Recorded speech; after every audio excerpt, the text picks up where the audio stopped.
চাচার কথায় সেই লোকটা কিছু টাকা অগ্রিম দিয়ে চলে যায়। উনি চলে যাবার পর গফুর চাচা বলেন, যাক ভালো হলো, মোটা অঙ্কের একটা অর্ডার পেলাম।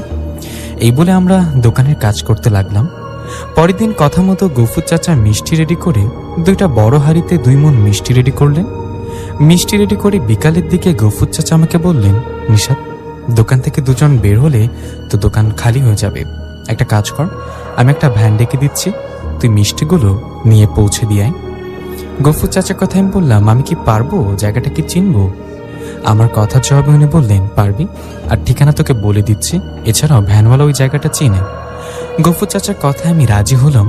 উনি একটা ভ্যান ডেকে মিষ্টির হাঁড়ি 2টো তুলে বেঁধে দিয়ে বললেন, নিশাত যা, মিষ্টিগুলো ওনাকে দিয়ে বাকি টাকাটা নিয়ে চলে আসিস, আর ভ্যানওয়ালাকে বলবেন এই সাবধানে যাস, মানুষ অর্ডার মিষ্টি। গফুর চাচার কথায় আমি ভ্যানে বসে উঠলাম। আমি ভ্যানে উঠে ভ্যানওয়ালা চলতে লাগলেন। গ্রামের মেঠো পথ দিয়ে আশেপাশের দৃশ্যগুলো মন ছুঁয়ে যাচ্ছিল। আমরা যেতে যেতে একসময় পৌঁছে গেলাম সেই আমবাগানের কাছে। আমবাগানের কাছে যেতেই হঠাৎ করে শরীরটা কেমন জানি শীতল হয়ে গেল। মনের অজান্তে চোখে ভয় কাজ করলো মনে। তখন আমি ভ্যানওয়ালাকে বললাম, ভাই একটা তাড়াতাড়ি জানতো একটু, এই আমবাগানটা পার হন। আমার কথায় ভ্যানওয়ালা তাড়াতাড়ি বাগানটা পার হয়ে সামনে গেলেন। সামনে যেতে যেতে অন্য একটা জায়গা দেখলাম।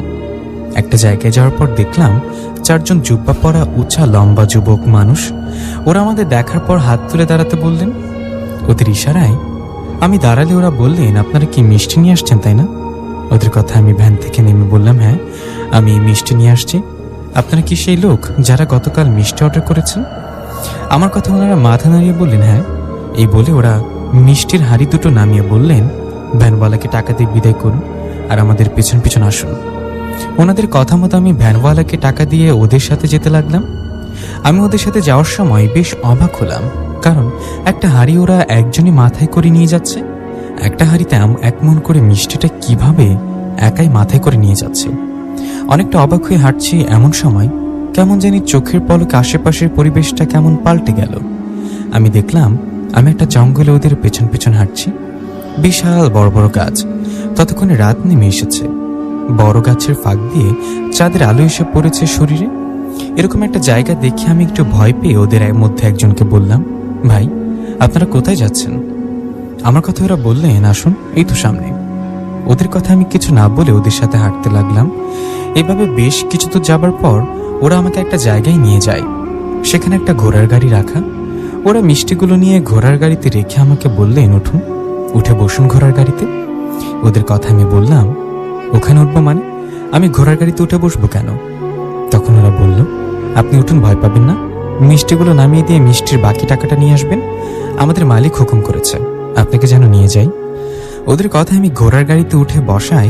সেই ঘোড়ার গাড়িটা চলতে শুরু করে। ঘোড়ার গাড়িটা চলার সময় হঠাৎ আমার ঘুম এসে যায়, আমি ঘুমিয়ে পড়ি। আমার যখন ঘুম ভেঙে যায় তখন আমি দেখি আমি একটা ঘরটা কেমন অদ্ভুত, অন্যরকম সুন্দর একটা ঘর। নিজেকে একটা ঘরে দেখে আমি ঘর থেকে বাইরে বেরিয়ে অবাক হয়ে যাই। বাইরে ধুমধামে কারোর বিয়ে হচ্ছে। বিয়ে বাড়িতে অনেক মানুষ, কিন্তু সবাই সাধারণ মানুষের থেকে অনেক লম্বা, আর মেয়েরা অনেক সুন্দরী। এরকম মানুষকে দেখে আমি মনে মনে ভাবলাম, আরে এটা কোন জায়গা, আমি কোথায়? এই ভেবে একটু সামনে এগিয়ে যেতে বুঝলাম সেই বিয়ে বাড়িতে আসা সবাই অদ্ভুত ভাষায় কথা বলছে। আমি ওদের ভাষা বুঝতে পারছি না। কি হচ্ছে? আমি সব এখন কোথায় আসলাম? সবকিছু কেমন অদ্ভুত লাগছে।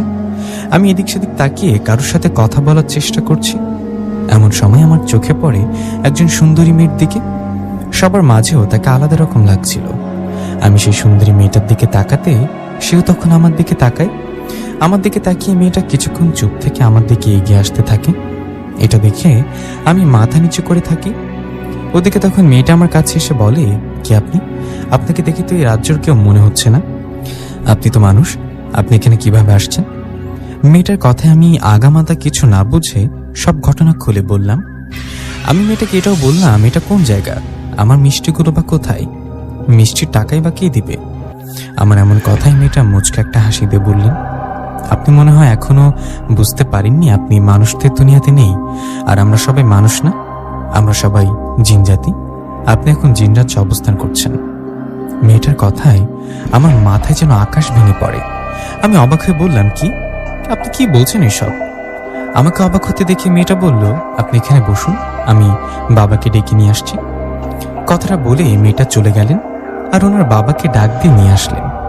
মেয়েটা ডাকে ওর বাবা আসায় আমি ওনাকে চিনতে পারি, কারণ ইনি সেই লোক যিনি গতকাল আমাদের মিষ্টির দোকানে আসছিলেন মিষ্টির অর্ডার দিতে। আমি ওনাকে দেখে সালাম দিয়ে বললাম, চাচা ইনি কি বলছে? আমাকে এটা নাকি জিন রাজ্য, আপনারা নাকি মানুষ না জিন? আমার কথা উনি বললেন, হ্যাঁ বাবা, আমরা মানুষ না জিন। আর আমি যে জিন সেটা তোমার গফুর চাচা জানেন। এর আগেও তোমার গফুর চাচা আমাকে মিষ্টি দিতে আমাদের জিন রাজ্যে আসছিল। এই বলে উনি বলেন, বাবা তুমি ভয় পেও না, আজ আমার ছেলের বিয়ে, আমি আমার ছেলের বিয়ের জন্য তোমাদের দোকানের মিষ্টি নিয়ে আসছি। তুমি মিষ্টি নিয়ে আসছো, আমার প্রাসাদটা একটু ঘুরে খাওয়া দাওয়া করে তারপরে মিষ্টির টাকাটা নিয়ে চলে যেও, চিন্তা করো না, আমরা জিনেরা তোমার ভালোভাবে পৌঁছে দিয়ে আসবো। এই বলে উনি সুন্দরী একটা মেয়েকে বলে, মা রূপা তুই ওনাকে একটু নিয়ে আমাদের প্রাসাদটা ঘুরে দেখতো, এরপর খাবার খেতে দে, খাওয়া হলে আমার কাছ থেকে নিয়ে আসিস।